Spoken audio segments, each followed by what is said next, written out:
জয় গিরিধারী, জয় শ্রী রাধে। আবারও ভক্তরা চলে এলেন আমাদের কৃষ্ণকুঞ্জে ভগবানকে নিয়ে অঙ্গরাগের জন্য। এই হলো 21 নম্বর লাড্ডু গোপাল, অনেকটাই বড়, তার অঙ্গরাগ হবে। আর এই যে হলো আমাদের গিরিধারীর মতো লালা গোপাল, 16 নম্বর লালা গোপাল বলা হয়, তারও অঙ্গরাগ হবে। তবে কৃষ্ণকুঞ্জের পরিস্থিতি এখন অনেকটাই স্বাভাবিক হয়ে গেছে, জল অনেক কমে গেছে, সামান্য একটু জল আছে রাস্তায়, তো যাতায়াতের কোনোই অসুবিধা হচ্ছে না, গাড়িও চলে আসছে। আশা করি আর এক সপ্তাহের মধ্যে সমস্ত জলই শুকিয়ে যাবে। এর থেকে খারাপ পরিস্থিতির মধ্য দিয়েও কিন্তু ভক্তরা এসেছেন নানান জায়গা থেকে তাদের ভগবানকে নিয়ে অঙ্গরাগের জন্য। আসলে আমরা যারা ভগবানকে ভালোবাসি তারা ভগবানের জন্য সব কিছুই করতে পারি, এটাই তার উদাহরণ। ভক্তগণ অনেক কষ্ট করেই এসেছেন আমাদের কৃষ্ণকুঞ্জে, কারণ আগের দিন লক্ষ্মী পুজো ছিল, সারা রাত জেগে পুজো করেছেন তিনি, তারপর আবার পরের দিন ঠাকুরকে নিয়ে এসেছেন। তার এই পরিশ্রম, তার ভগবানের প্রতি এত ভক্তি যেন তার চরণে গিয়ে পৌঁছায়, এটাই আমি প্রার্থনা করি। এবার চলুন আমরা একটু জেনে নিই যে ভক্তগণ কোথা থেকে এসেছেন আমাদের কৃষ্ণকুঞ্জে। আমি নিউ ব্যারাকপুর। আচ্ছা, খুব ভালো লাগলো তুমি এত কষ্ট করে আমাদের এখানে চলে এসেছো। আমি কালকে লক্ষ্মী পুজো আমি সারাদিন ঘুমাইনি, পরশুদিন থেকে পুজো রেডি করা, পরশুদিন সন্ধ্যা থেকে মানে এখন অব্দি বিশ্রাম পাইনি। কালকে রাতে 3 ঘন্টা ঘুমিয়েছি, ঘুমে সকালবেলা উঠছি ওদের। হ্যাঁ, যাকে সব সময় দেখো তোমরা, সব সময় দেখি। আমার বাচ্চা দেখুন না চোখগুলো কেমন করে দিয়েছে। আমার প্রপার গিরিধারী যেরকম আছে আমার এরকম চাই, মানে চোখগুলো নীলছে হবে, ব্রাউন কালার আপনি করেন, আমি সবসময় দেখি। আমার মা লক্ষ্মীকে পুরো সাজিয়ে দেবেন, আমার প্রত্যেকটা বাচ্চাকে সুন্দর করে সাজিয়ে, বিশেষ করে আমার ছোট্ট বাচ্চাটা, না ওর চোখ আমি কোনো রকম ভাবে কোনো কিছু করতে পারি না। কোলে একদম হাতে ও বসে আছে, এত ছোট, কি সুন্দর লাগছে দেখতে। ও হচ্ছে আমার সবার প্রথম, সবার প্রথম। বাহ, ও হচ্ছে, আর এগুলো সব আমাকে আমার জন্মদিনে গিফট করেছে। একজন বৃন্দাবন গেছিল, অনেক বড় পাওয়া এগুলো। একজন বৃন্দাবনে গেছিল, আমি ছোটটাকে নিয়ে চলাফেরা করতাম, তো বলছে তোর গোপাল এত ভালো লাগে, আমি পুরো সন্তানের মতো ওকে, তারপরে আমার যে শাশুড়ি মা আছে উনি পুরো সন্তানের মতো ওকে লালন পালন করছে। আচ্ছা, তো অনেক ছোট্ট তো সবসময় অনেকে মুখটা আঁকাও যায় না, দেখতে পাচ্ছেন। তারপরে হচ্ছে আশা মন্দির বলে এই জন্য। আচ্ছা, ওনার পরে হ্যাঁ ইনি সব থেকে বড় জনা, তারপর হচ্ছে এই জনা। আচ্ছা, এটা হচ্ছে আমার শ্বশুর বাড়ির, আর এটা হচ্ছে আমার বাপের বাড়ি থেকে গিফট পাওয়া। আচ্ছা, ইনি হচ্ছে বড় জনা, ইনি মেজো জনা, উনি ছোট জনা। আর এটা আমি যখন বিয়ে হয়ে এসেছি তখন আমি নিয়ে এসেছি। আচ্ছা, সাথে করে। বাহ, আমি ছেড়ে আসিনি, আমার সাথে করে নিয়ে এসেছি।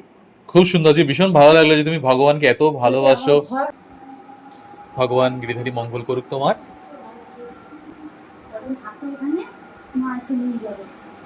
কদিন ওরা এখানেই থাকবে, এখানেই সেবা নেবে।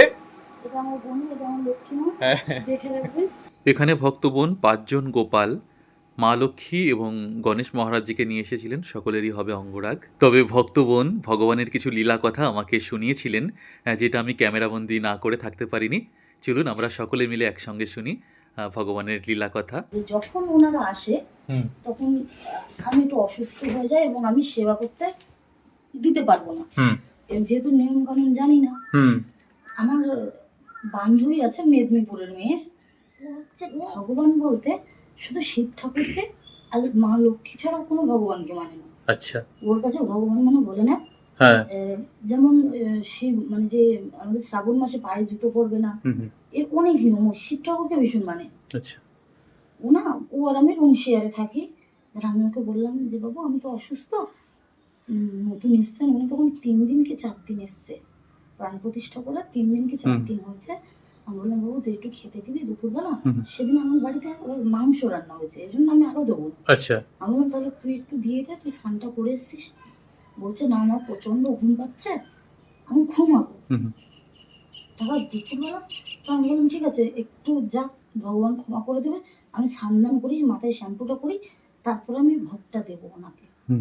আর আমার হঠাৎ করে আমার সব কিছু কেনাকাটাও নেই ঘরে, তো জানি না দাদা এটা কেউ বিশ্বাস করবে কিনা, যাদের ঘরে গোপাল আছে তারা হয়তো মানতে পারে এই জিনিসগুলো। কিছুক্ষণ ঘন্টাখানেক পরে দেখি ও দরজা খুলে নাইটি পরে ঘুমিয়েছে, ও উদ্দেশ্যে খালি পায়ে দৌড়াচ্ছে আমার ঘর থেকে নেমে নিচের দিকে। আচ্ছা, আমি বুঝতে পারিনি। ও যখন ফিরে এসছে ওর হাতে চকলেট লাড্ডু, ঠিক আছে, আচ্ছা, ও নিয়ে এসছে। হ্যাঁ বললাম কি রে, কি হলো, তুই নিচে গেলি কেন? বলছে জানিস না আমার সাথে কি হয়েছে। হ্যাঁ ঠিক আছে, আমি বলছি কি হয়েছে তোর সাথে? বলছে দাঁড়া আগে আমি ভোগ দিয়ে নি, তারপরে তোকে বলছি। আবার স্নান করলো, স্নান করে হুম নতুন নাইটি পরে ভগবানকে ভোগ লাগালো। আচ্ছা আমার বড় জনাকে হ্যাঁ হ্যাঁ ও ভোগ লাগালো। তারপরে ও আমাকে বললো, জানিস আমি ঘুমিয়ে আছি, দেখছি গপু আমার বুকের উপর উঠে খেতে চাইছে। বাবা, আমার গায়ে কাটা দিয়ে উঠছে। ওই দিন থেকে আমি মানি।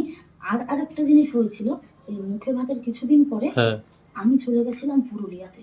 আচ্ছা এবার আমার নিয়ম কানুন জানা নেই দাদা, যে কিভাবে রেখে যেতে হয় ভগবানকে। হ্যাঁ আমি কিছুটা খাবার দাবার হ্যাঁ দিয়ে গেছি। আমি তখন আমি আমাদের যেহেতু ভাড়া ঘর, আমাদের ঘর চেঞ্জ করতে হয়, আমি সোদপুর ঘোলাতে একটা জায়গায় ভাড়া থাকতাম, হুম একটা ফ্ল্যাটে।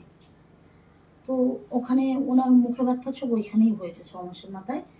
তো ওরকম আমি ওনাকে ছেড়ে না আমি পুরুলিয়ায় চলে গেছিলাম, আচ্ছা না জানলে যেটা হয়। কতদিনের জন্য? 4-5 দিনের জন্য। আচ্ছা তারপর? তো পুরুলিয়ায় যখন চলে গেছে, আমি বাড়ি আসার পরে শুনি সবাই বলছে ভূত ভূত ভূত, কিন্তু আমার ঘরে যখন প্রতিষ্ঠিত ভগবান আছে, সেটা ভূত কি করে হয়? একদমই না। সবাই বলে বাচ্চা যেরকম খেলে না, হ্যাঁ বাচ্চা যেরকম হাসে বা খেলে, হ্যাঁ বা পায়ের মলের যে আওয়াজটা, ছোট্ট ছোট্ট পা হ্যাঁ চললে, আমার ঘর থেকে নাকি আমার পাশের ফ্ল্যাটের ওরা সবাই এরকম আওয়াজ পেয়েছে। দেন আমাকে বলছে যে তোমরা বাড়িতে কেউ ছিলে না? আমি বলছি না। বলছে তোমার গোপাল? আমি বলছি ঘরেই ছিল। আমি বলছি এইভাবে গোপালকে এত নিয়ে যেতে হবে, এত কারোর এমন কেউকে রেখে যেতে হবে যে হুম ভগবানকে দেখাশোনা করতে পারবে। ফার্স্টে তো সবাই ভূত ভূত ভূত ভূত করে, যখন ছিল না ঘরে গোপাল ছিল, গোপাল খুব জীবন্ত হয় গো। তখন হ্যাঁ আমি খুব তো এটা জীবন্ত হয়। দুবার প্রমাণ পেয়েছি। হ্যাঁ হ্যাঁ কি মরি দৌড়াচ্ছে, আচ্ছা মানে ওইরকম দৌড়ানো। আমি ভাবছি কি না কি হয়ে গেছে, হ্যাঁ হ্যাঁ নাইটি পরে এমন ভাবে দৌড়াচ্ছে। আর যখন ও ফিরে এসছে, হ্যাঁ, হ্যাঁ। কাঁদছে, এরকম করে ঠিক এরকম কাঁদছে। আমি যে কেন, তুই তো মানিস না। যখন রাত্রেবেলা খেতে বসেছি, তুই তো বললি তুই কোনো গোপাল ফোপাল মানিস না, এগুলো আদিক্ষেতা, তাহলে তুই কেন আজকে আদিক্ষেতা করবি? হ্যাঁ বলছে না আমি ভুল করেছি, আমি ক্ষমা চেয়ে নিয়েছি। ঠিক ঠিক সেদিন ও গোপালের কাছে মানত করে গেছে। হ্যাঁ হ্যাঁ ওর একটা জমি সংক্রান্ত আর ফ্যামিলি সংক্রান্ত একটা ব্যাপার নিয়ে মানত করে গেছিল, যদি পূরণ হয় তোমার কপালে আমি সোনার টিপ দিয়ে যাবো। হ্যাঁ, তারপরে এসে ও আমার বাড়িতে ওই সোনার গোপালকে পরিয়ে দিল। একদম এটাই চাই যে ভগবান তার অভক্ত যারা আছে তাদেরকেও যেন তার পথে নিয়ে আসে, ভক্তি পথে নিয়ে আসে। ওর কাছে বলছিল, ওর কাছে শিব ছাড়া আর মা লক্ষ্মী ছাড়া কেউ ভগবান নেই। হ্যাঁ হ্যাঁ ঠিক উনি আছে? বুঝিয়ে দিলেন। আর তারপর থেকে ও আমার বাড়িতে, প্রথমে আমরা 6 মাস হ্যাঁ। মতো ছিলাম একসাথে, আমার সেবা করতে লাগলো। আমার কোনোদিন সেবা দিতে হয়নি।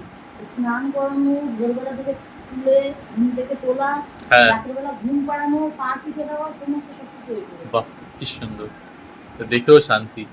এই কলিযুগে ভগবান গোপাল কিন্তু খুবই জাগ্রত হন, আমরা সকলেই জানি। কিন্তু যারা সেটা মানেন না বা বিশ্বাস করেন না, ভগবান যেন তাদেরকে বুঝিয়ে দেন এভাবে লীলা করে যে তিনি সত্যি আছেন।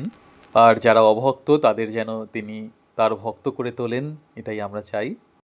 যারা অভক্ত এবং যারা ভক্ত, ভগবান সকলেরই মঙ্গল করুক। জয় গিরিধারী, জয় শ্রী রাধে।